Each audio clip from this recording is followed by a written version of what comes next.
মেয়েকে রেডি করেই দিয়েছি, আমিও রেডি হয়ে পড়েছি আর বোনকে সঙ্গে করে স্কুলে নিয়ে এসেছি। ছেলের স্কুলে কাজ আছে, তোমাদের আগেও বলেছি, তাই ছেলের স্কুলের কাজটা মিটিয়ে ছেলেকে নিয়ে চলে এসেছি। প্রচণ্ড খিদে পেয়েছিল, তাই ছেলেকে নিয়ে কৃষ্ণনগরে এক রেস্তোরাঁয় বসে পড়লাম চাউমিন খাওয়ার জন্য। চাউমিন নিয়েছিলাম 2 প্লেট চাউমিন নিয়েছি, 3 জনা ভাগ করে খেয়েছি।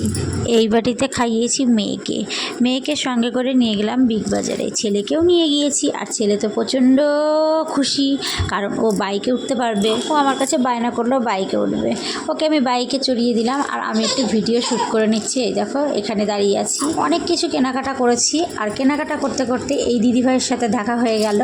আজকের দিনটা খুবই ভালো ছিল, কারণ এই দিদিভাইয়ের সাথে দেখা হয়ে গেছে। ছেলেকে পড়াতে বসেছি, আর পড়ানোর সঙ্গে সঙ্গে আমার মেয়েও ওর সাথে ঝগড়া শুরু করে দিয়েছে। ওরা দুজনা মারপিট করে।